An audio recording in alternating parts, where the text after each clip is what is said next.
आज रोहित की पहली सालगिरह है और उसकी पत्नी घर पर उसका इंतजार कर रही होती है। लेकिन आज रोहित को घर से ऑफिस लौटने के वक्त काफ़ी लेट हो जाता है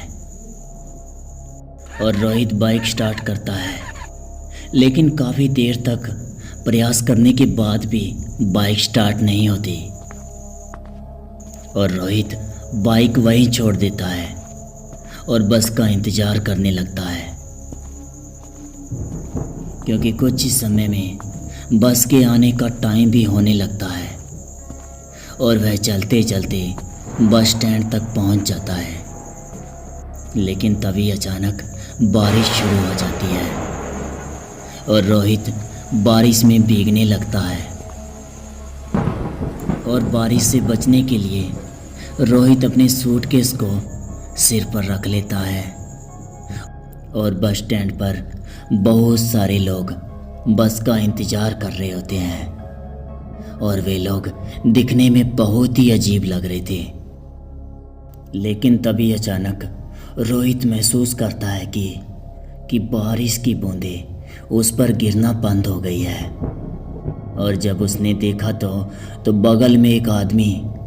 अपनी छतरी के आधे हिस्से को रोहित के ऊपर किए हुए था और यह सब देखकर रोहित हल्का सा मुस्कुराया और उस आदमी की लंबाई भी रोहित के बराबर ही थी और हाथ में बहुत सारी अंगूठी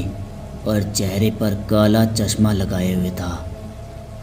जिससे रोहित उसका चेहरा ठीक से देख नहीं पा रहा था। और उस आदमी ने रोहित से कहा कि यह बारिश का मौसम भी कितना अजीब है ना, कहीं तो बहुत ज़्यादा बारिश हो जाती है और कहीं सूखा, कहीं लोगों को जीवन देती है तो कहीं लोगों को मौत। उस आदमी की इस बात का रोहित के पास कोई भी जवाब नहीं था और वह उस आदमी को देखकर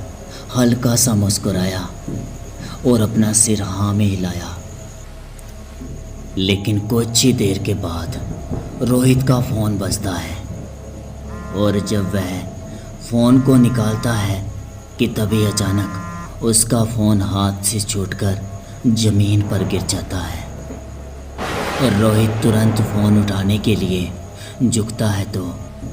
तो उसे कुछ ऐसा दिखाई देता है जिससे वह पूरी तरह से डर जाता है, क्योंकि वह देखता है कि छतरी वाले आदमी के पैर ही नहीं हैं और वह जूतों पर बिना पैरों के खड़ा है और वह हिम्मत करके खड़ा होता है और अनजान बनने का दिखावा करने लगता है। लेकिन तभी वह देखता है कि बस स्टैंड पर बाकी सभी लोग वहाँ है ही नहीं और वह और ज़्यादा डर जाता है और वह तुरंत अपनी पत्नी शालिनी को अपने साथ हो रही इस घटना के बारे में मैसेज के ज़रिए बताता है और वह जल्दी से जल्दी अपनी पत्नी को उस लोकेशन पर आने के लिए कहता है। लेकिन तभी वह छतरी वाला आदमी रोहित से कहता है कि भाई साहब, शालिनी को बुलाना यहाँ सही नहीं होगा। यह सब सुनकर रोहित बहुत ज़्यादा घबरा जाता है और वहाँ से वह भागने लगता है और वह तब तक भागता रहता है जब तक कि उसे छतरी वाला वो आदमी दिखाई देना बंद नहीं होता। और काफ़ी दूर तक भागने के बाद रोहित हाँफने लगता है और सांस लेने के लिए वह एक टेबल पर बैठ जाता है और अपनी तेज़ सांसों को शांत करने लगता है।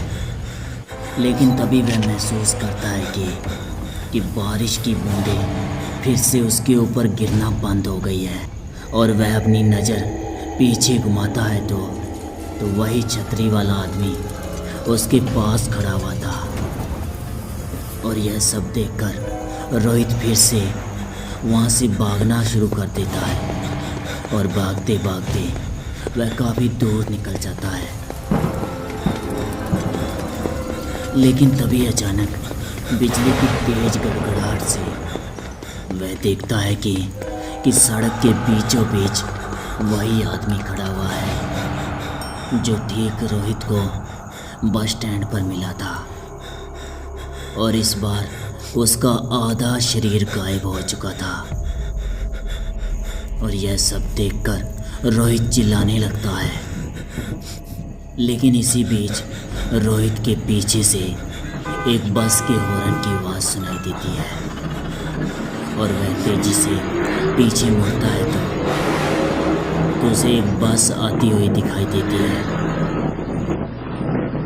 लेकिन तभी कुछ लोगों का झुंड बस की तरफ आते हुए दिखता है और बस रुकती है तो वह लोग एक दूसरे को धक्का मारना शुरू कर देते हैं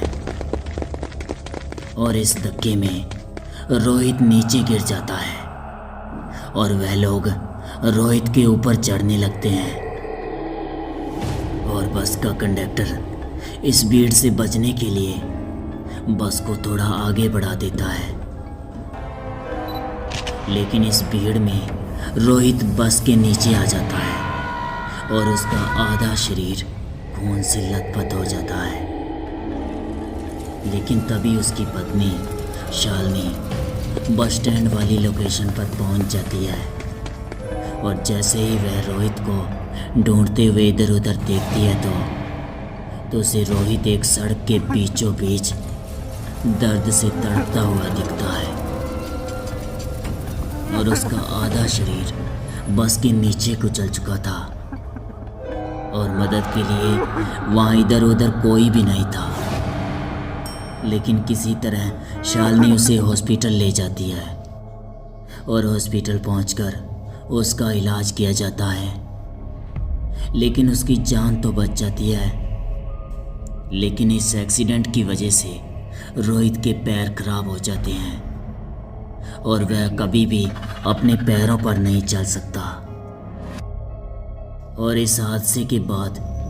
अगर रोहित किसी को भी इसके बारे में बताता है तो कोई भी उसकी बातों का यकीन नहीं करता। लेकिन शालिनी ने उसके बारे में एक आर्टिकल में पढ़ा था जिसमें बताया गया था कि हर साल कोई ना कोई उसी व्यक्ति की घटना का शिकार होता है और हर साल वही छतरी वाला आदमी काले चश्मे पहने दिखाई देता है और बाद में वही आदमी उसकी जान ले लेता है। लेकिन कुछ ही दिनों के बाद डिप्रेशन के कारण रोहित की मौत हो जाती है और रोहित की पत्नी शालिनी मानसून के दिनों में हर रोज उसी बस स्टैंड पर जाती है और उस छतरी वाले आदमी का इंतज़ार करती है और उसे लगता है कि शायद वह छतरी वाला आदमी भी इसी तरह बस के नीचे कुचल जाने से उसकी मौत हुई होगी। और शालिनी ने काफ़ी कोशिश की लेकिन वह आदमी उसे कभी भी नहीं दिखा। और हर साल शालिनी बहुत बुरी तरह से रोती है और रोहित को याद करती है क्योंकि उसे जान से ज़्यादा चाहने वाला उसका पति रोहित अब इस दुनिया में नहीं रहा और अब वह केवल यादों के सारे उसे महसूस कर पाती है।